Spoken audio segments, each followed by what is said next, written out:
Hi guys, Paul Seils here from Conscious Investor Network. Thank you for joining us. I've got a very special guest this evening, Pane Andov. I met Pane a few years ago now, I think it might have been 2018, Pane, and we spoke together at the Paradigm Shift conference on the Gold Coast in Australia. So Pane, thank you for joining us. Thank you, Paul. Thank you so much for having me. Real pleasure to see you again. Good to see you as well. So I guess the first question is, what is psychoenergetics? That's a great question, Paul. Let me just share my screen and I will explain a lot more. Just give me a sec.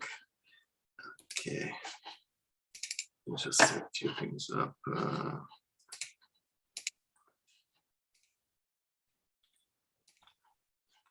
So can you see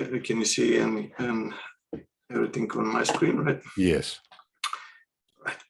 So the psychoenergetics is a field which actually involves physical and biophysical study of information and energetic possibilities of the living organism. It's actually something which investigates the complex of phenomena relating to the interaction of living organisms with each other and with the surrounding environment without the mediation of the five sense organs. So which means everything that is beyond the five senses is classified as information that can be literally absorbed through this sixth sense.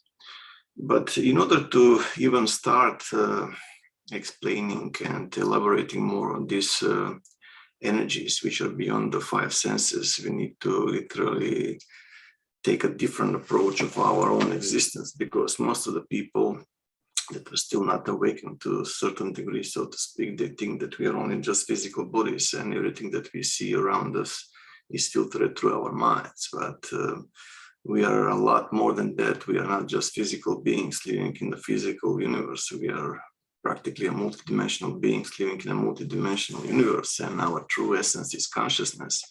And this consciousness that we are having, it's interdimensional, so to speak. It can literally visit different planes of existence because we are living in a seven-dimensional universe. But since we are born, we depend on where in the world we are born. We pick up a different culture, a different tradition, different belief system, different religions, and we are actually growing, believing that that's the reality. Unfortunately, in many cases, the reality is actually a lot different. It's that we are only visiting here, transiting through this life, so to speak, and we are a lot more that we believe to be. So what I will try to explain is that our consciousness is far more superior than our physical bodies, and the limitations that are there are only for the 4,000 years, which something which people can look in my other presentations online. So as mentioned, our true essence is consciousness. Depending on which frequency our consciousness operates, it can actually control different vehicles or different hosts. For example, we have a physical body, we have a etherical body, which is actually interwoven with the physical body. That's where all those chakras, energetic channels, are actually interwoven, and this etheric body is practically connected with our nervous system. So in a sense, this etheric body is half material from one side and half immaterial from the other side, where it has a connection points with the astral body. The astral body is our first immaterial host, if you will, for an immaterial plane of existence that we refer to as the astral plane. And it can actually overpass every physical obstacle, so to speak. It can fly, it can observe different astral entities and so on and so forth. But that's only 3 vehicles out of 7, because as mentioned, we are living in a 7-dimensional universe, out of which our consciousness has a, how should I put it, suitable vehicle or suitable host for each of those dimensions, depending on the density and the speed of vibration.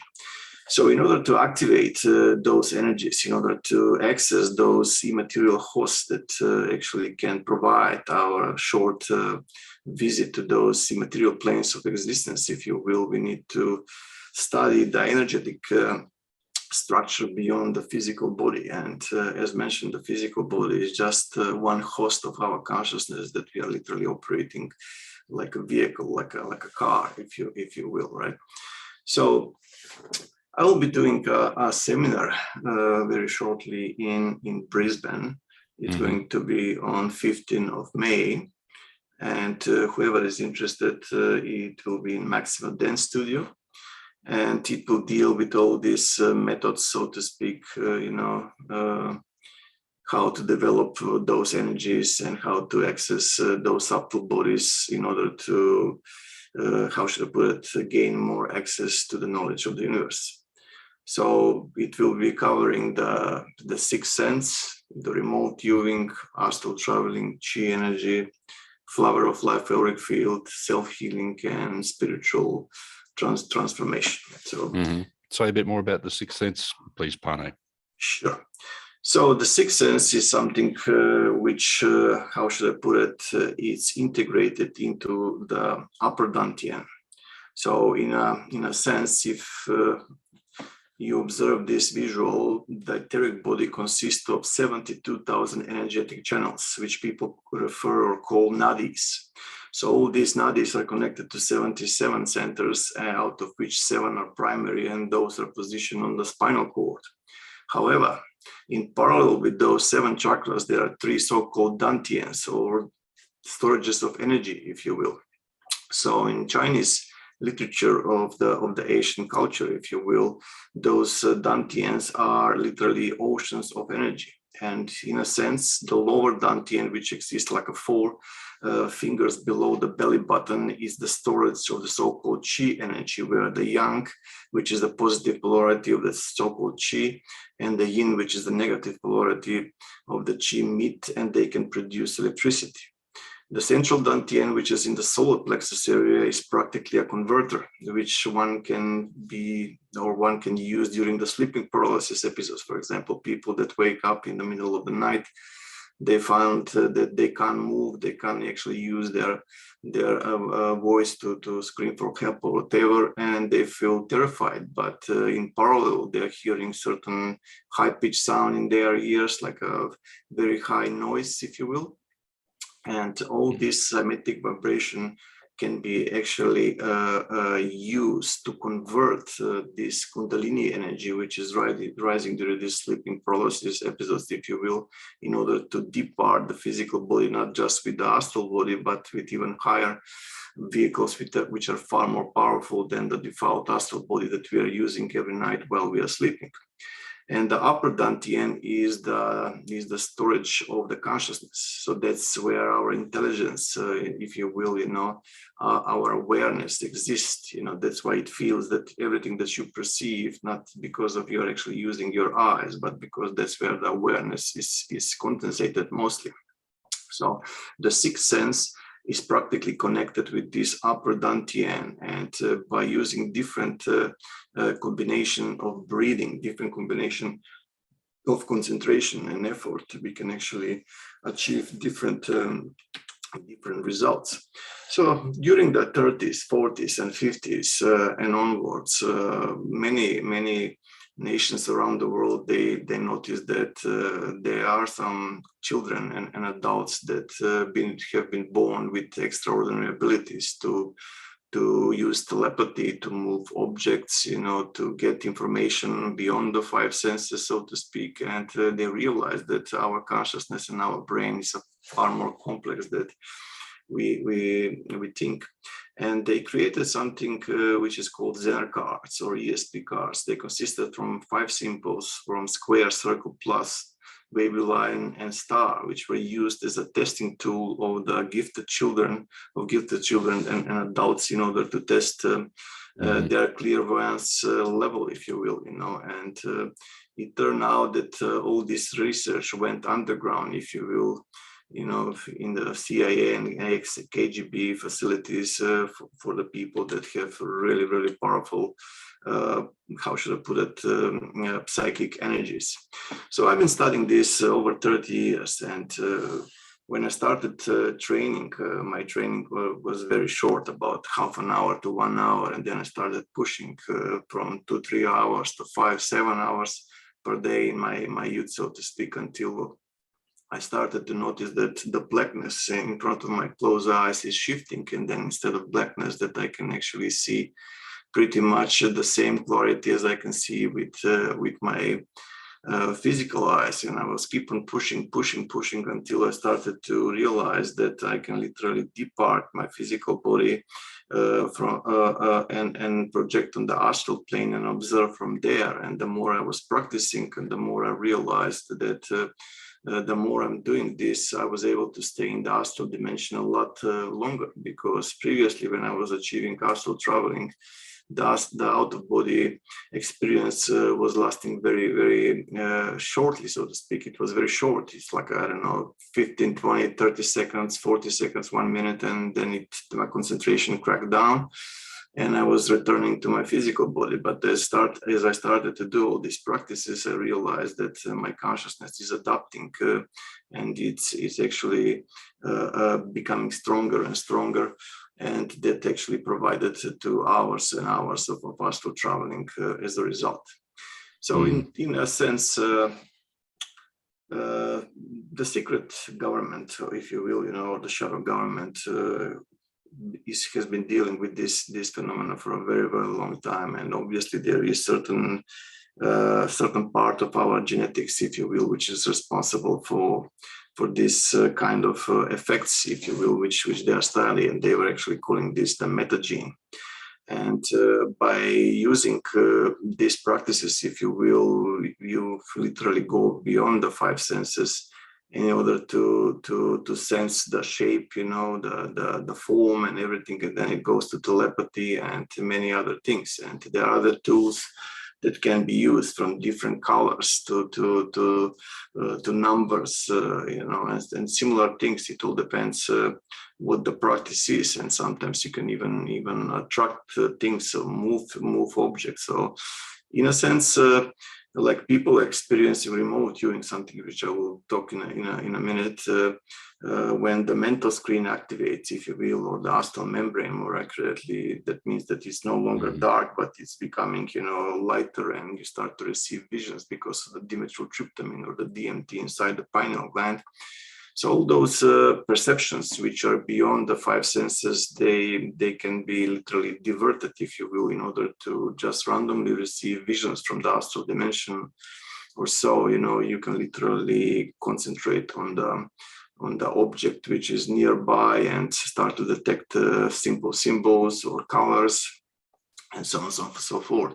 So all these trainings are done in my seminar, and I'm explaining the ways how they literally perform. So if it's okay with you, I would like to just put few examples of the simple training that people can actually train at home. So can you just share what's happening here as well? Yep, sure. So in this sense, I'm not using the sight, but only the sense, because the 6th sense, it doesn't necessarily has to be the sight. It can be, but can also be a sense. So in this particular case, I'm sending, the warm energy and the cold energy from my hands in order to detect the symbol on the card. Plus. Yep. So, for example, one hand is hotter and the other one is colder. There's the yang and yin energy. Once when the circuit is completed, I can actually feel the shape and the form of the card. Triangle. Yep. So in this exercise, for example, I'm staring at the Sri Yantra, which also has a significant, yes, it is. how should I put it, effect in opening the astral membrane or the mental screen, if you will. Yeah. Yep. Incredible. Yeah, it is. Star and wave. Yes, it is. Perfect. Star this way. Yep. Perfect. And again, this is not something which is solid that I can interesting. scan. This is something which is in the future. because I'm already I'm reshuffling as I scan. I don't stop. I first scan and then I stop reshuffling. Oh, Do you know what okay. I'm saying? Yeah. Because when I do this, I already scan in the future what will be. Oh. Do you know what I'm yeah, saying? Yeah, yeah, yeah. Without scanning the deck at all. Okay. It's a different type of scan, if you know what I mean. You Yeah. know? And when I scan, that's when I stop reshuffling. You want to give it another try? Which Yeah. number? I got to get you to take you to the casino with me, Pane. Right? Yeah. 10, 11, huh? Yeah. 11 or 10? Yeah. 11. 11. Take a look. Yeah.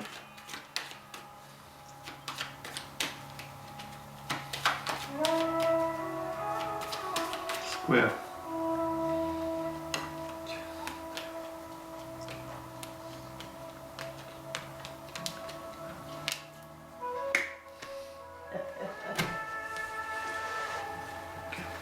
Nice work. So this is scanning the colors. So some colors you can scan visually. Yep. Other colors, for example, they vibrate and they feel differently. Some are hotter colors, some are colder colors when you develop the sixth sense and the auric sensitivity, if you will. You know, White. some are tickling, you know, and there's even a taste with certain colors when you start to scan. It's very interesting.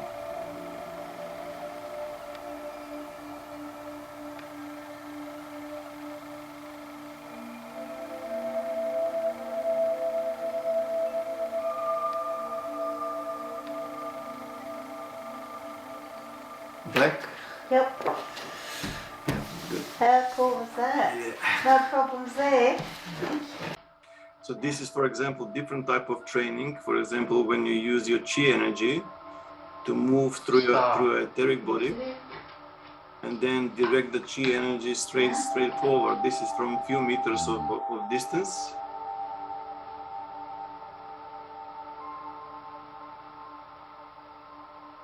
So as you're seeing, as I'm doing the movements, that's just the physical part, but what I'm internally doing is I'm moving the flow of chi in different way. And as mentioned, the yang energy feels different and yin energy feels completely different. And depending on how you can control the mixture between those two, you can achieve different effects. And the contraction of the muscle in the abdomen plays a major role. The breathing, you know, and as mentioned, once when you release, you have to create like a closed bioelectrical circuit, if you will, you know, Yes, it is. that will scan the. So, for example, this is a remote viewing. This is from 25 kilometers distance through Yes, Skype. You know that you can actually scan the places on a remote area, so to speak. You know, so it's quite interesting. And let me just go through. So as mentioned, this time I'm not using the sight, but I'm using just the sense. So Red and green. Yes, it is.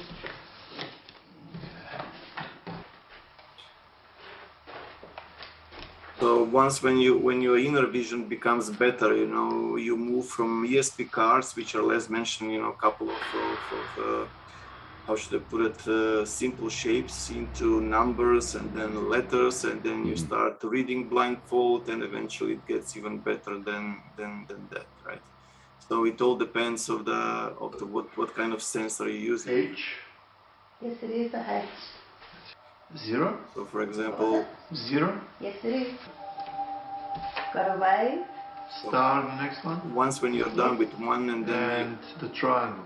Yes, it is. so this is again Circle. but this time I'm using open eyes.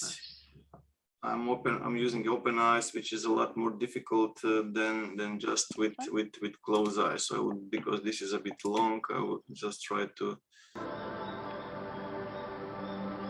So this is where I'm using the chi, if you will, you know, just to get the cards to stay on my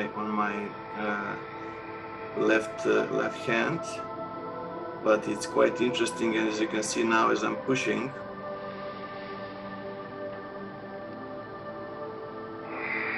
you see the breathing, you can feel how the cart is going to start to move very, very shortly.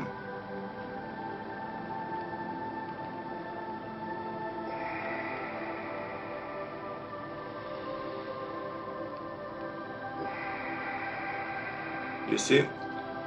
So it didn't fall down. If I release the pressure, you know, the cart will fall. You know, when I increase the pressure of chi, the cart stays put, doesn't want to go down. So it's Plus and wave, right? so to speak, Correct. you know. So the plus is on your left, wave on your right. Perfect. You got it. So, for example, sometimes to use the yin energy, you can do the grounding, or eventually depends of if it's the yang energy that you're charging or yin energy, you can use the plasma ball. Because if you have a Kirlian photography, for example, you can see that those electrons from the plasma actually are passing through the glass into your system, if you know what I mean. You know? So it's quite Square. quite remarkable, if you will. You know. Okay, and the circle is there now, right? Or actually, you're touching waves now. Yeah, wave. And then the square is next to the wave. Oh, stop it. Yes, it is. Yeah. You're not getting very many wrong, Pane. No, but it's years of training, Sure. Paul. Yeah. So like with everything else, let me just try to actually move this a bit. Hold on. There we go. So that's one part. So all this is just a short or a glimpse of what's going to be covered in the seminar in Brisbane and in the seminars that I will be doing in Europe. So regarding to the remote viewing is something different to astral traveling, because during the remote viewing process, the consciousness doesn't depart the physical body in the same sense as the astral traveling, if you will. In other words, while still attached to the physical body, that you can feel your breathing, you can sense, you know, the input from the five senses also. You can literally activate the mental screen or the astral membrane, so to speak, that once while you're actually with closed eyes, you're able to see, let's say, places which are far away, close or far away, you know, depending of what the target is. But again, it also involves the control of chi, and to drill through that dark space in front of the closed eyes, if you will, in order to activate the inner vision. And the visions that will be practically coming will be the same quality as one is seeing with physical eyes. As mentioned, this is only possible because the pineal gland, as a result of the special type of effort that brain is pushing, and special type of breathing, is actually producing dimethyltryptamine in a natural way.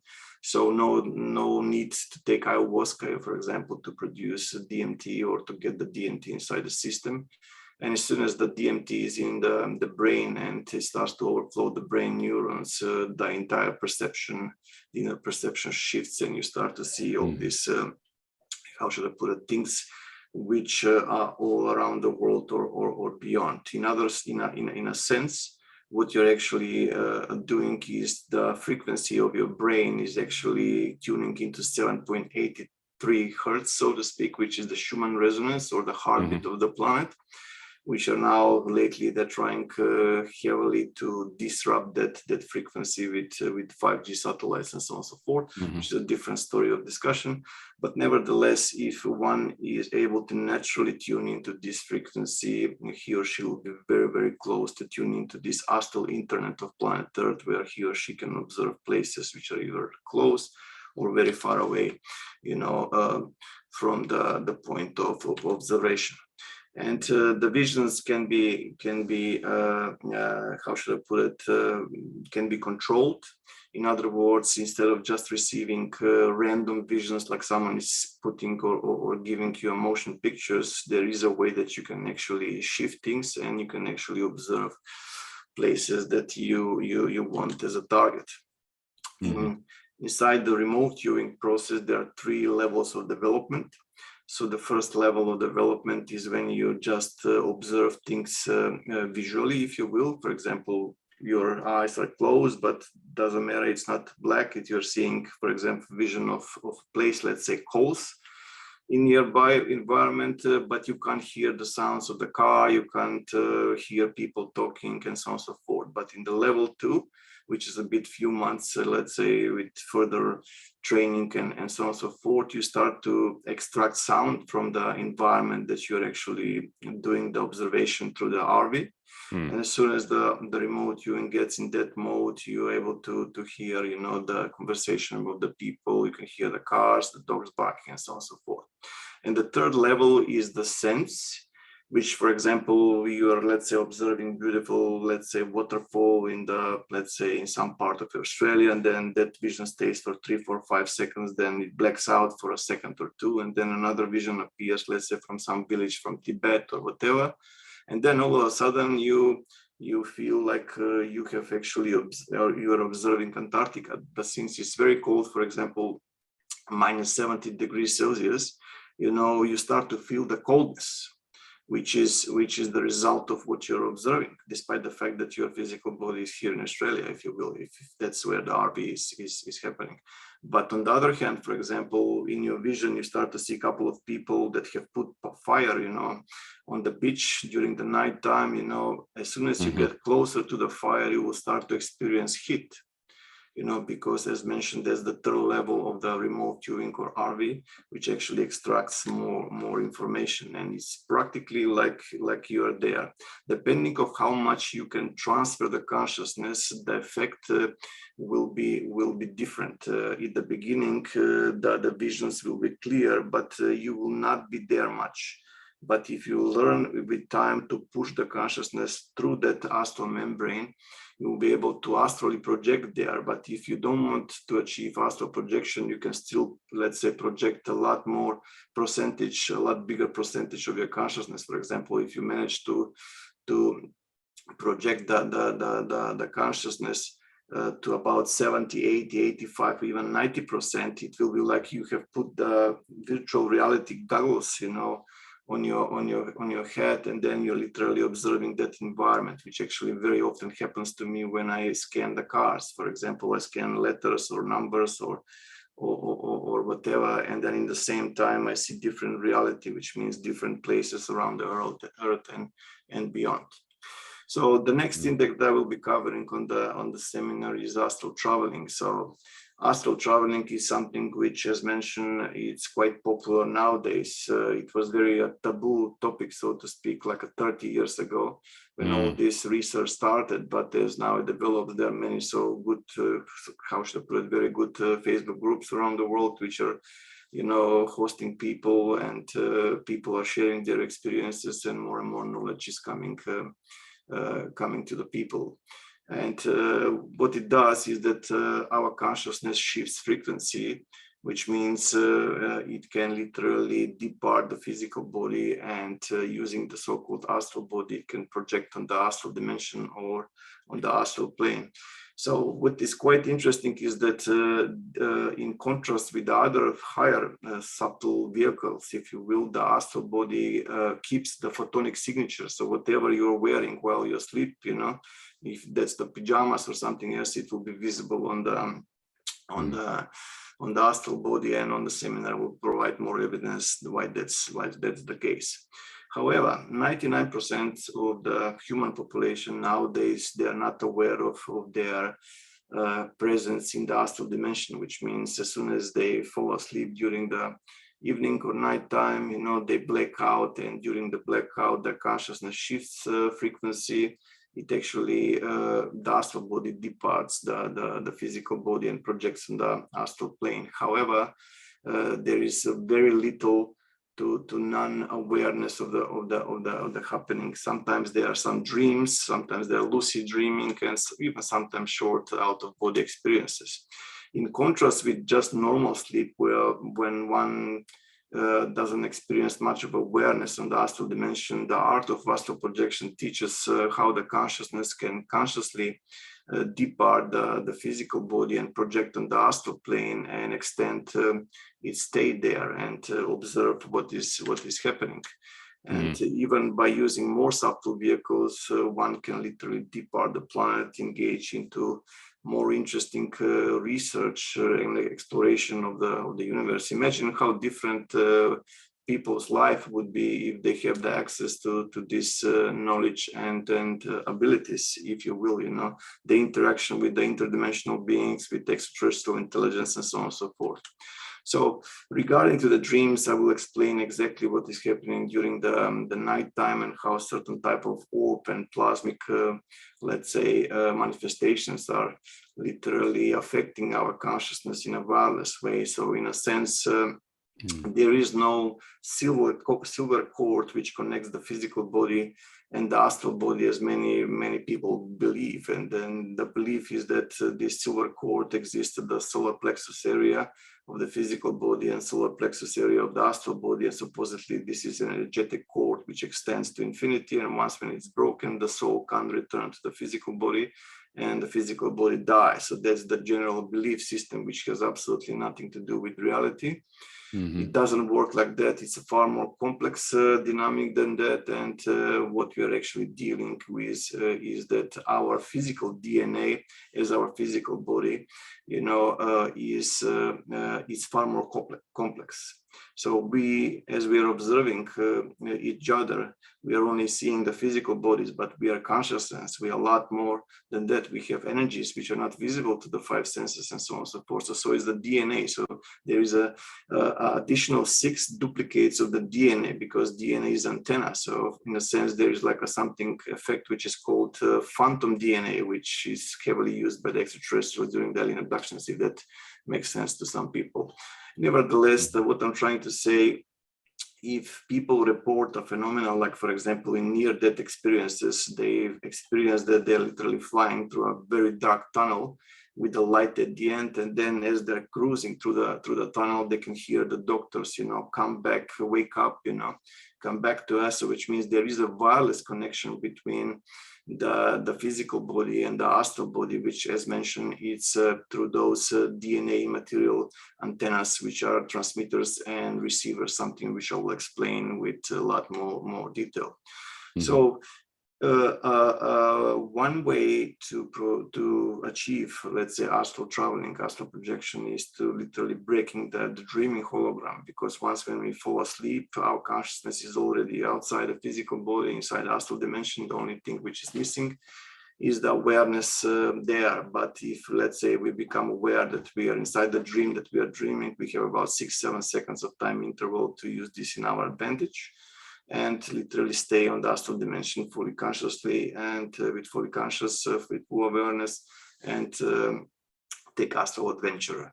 Other way to do it is either through RV, which I will explain and teach people how to do it on my seminars, or eventually through certain dynamics very close to what is referred as yoga nidra, which means, one has to lie in specific position, which is the shavasana position, and he has to direct the energies in a proper way. And I'm doing also a guided meditation, will take the people to a progressive meditative state towards trance, where the magnetic pulling between the astral body and the physical body weakens to a high degree, and then we start to do certain testing and so on and so forth.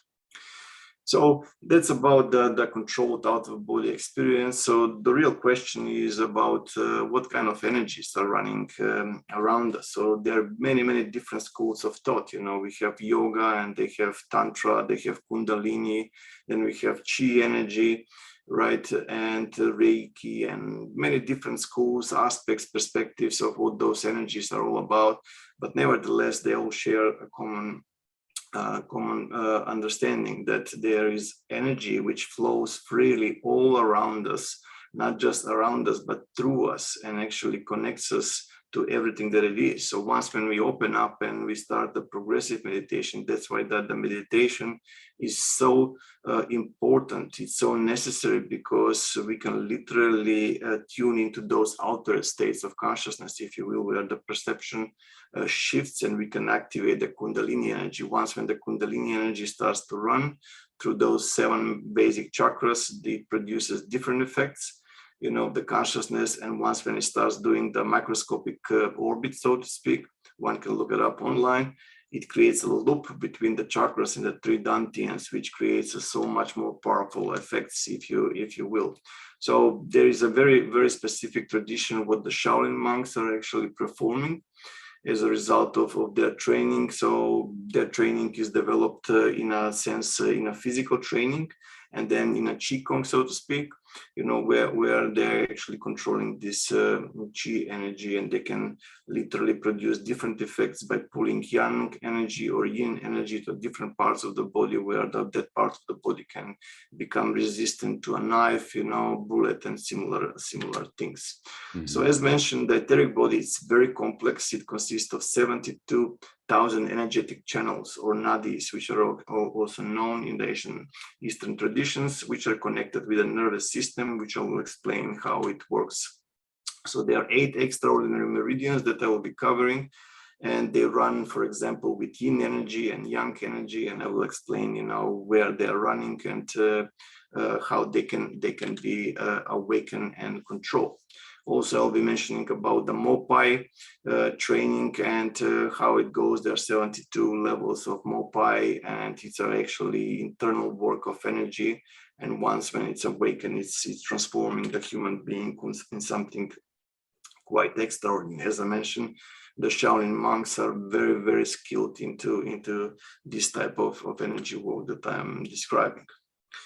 So this is also the culmination of everything that we've been discussing before, Paul. It's about the flower of life auric field, you know. So many people feel, you know, this is, you know, too far out, so to speak, but it isn't. You know, once when you start to do the small thing and then bigger thing and bigger things, you start to feel there is a lot more out there that we've been taught, if you will. So this is the Asian knowledge that it's actually preserved to the Asian temples, which have been hidden from us for centuries, if you will. And it does include messages from the extraterrestrial origin, if you will, something which I have explained on my books on Amazon or on my website, puretranquilitypublishing.com.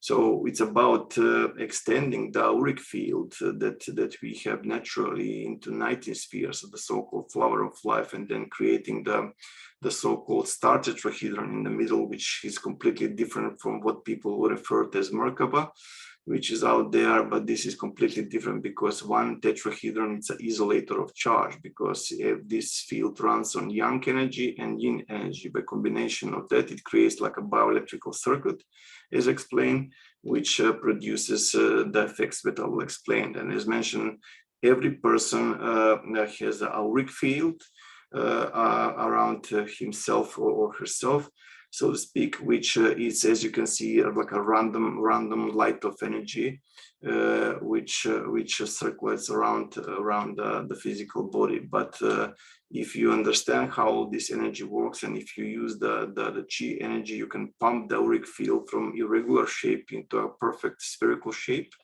if you will, and then extend it to 7 spheres, which are seed of life, and then 13 spheres, which is egg of life, and then eventually 19 spheres, which is flower of life. And then by creating this star tetrahedron, which actually generates the vector equilibrium in the middle, if you will, it actually produces a point of singularity by using those 2 energies. So this point of singularity is something which provides a direct download of information and visions into one's consciousness, from visions from our past lives, where we were living before, why did we came here, what did we came here to do, you know, and many other useful things, you know, which means interconnectedness with the higher consciousness of the universe, of the cosmos, if you will. So it's quite amazing. So that's why during my, let's say, over 30 years now, I've been trying to show people a different perspective, different ways out of the matrix, so to speak, so they can literally explore and experience the same experience that I was describing, and eventually teach other people. And that's how knowledge should end. And should be literally, how should I put it, extended and spread around. So whoever wants to join, he or she is more than welcome. So they can contact me on psionic.course@gmail.com, or eventually one can find more information on the Facebook event. They can look me up on the Facebook, so to speak, or just look for the psychoenergetic event. And as mentioned, is going to be on the 15th of May in Maximo Dance Studio in Brisbane, right? So that's all that I can how should I put it, mention regarding to that, Paul. Yeah, that's great, Pane. So that's so your event for Brisbane's coming up on Saturday. That's Sunday, the 15th of May. Yes, that's correct. Yeah, that's correct. That's great. And then, and they can find you through your email there, or also the Facebook. We'll do a search for you on Facebook as well. Yes, that's correct. Just final thoughts. We have to literally understand that we have potentials beyond that we've been told. They're using all their methods in order to how should I put it, lower the planetary vibration. So the only way that we can fight back truly is not by force, it's by awakening of consciousness. Yes. And as we evolve in consciousness, as we shift in consciousness, as we open up to our divine energies, that's how the planetary vibration increases, and that's how we fight the darkness, in my understanding. Absolutely. That's fascinating, Pane. Thank you, and encouraging people to get along and check it out. And thank you for your time, and wishing you every success with your event that's coming. My pleasure, Paul. Pleasure as always. Thank you. All the best. Thank you. Thanks for listening.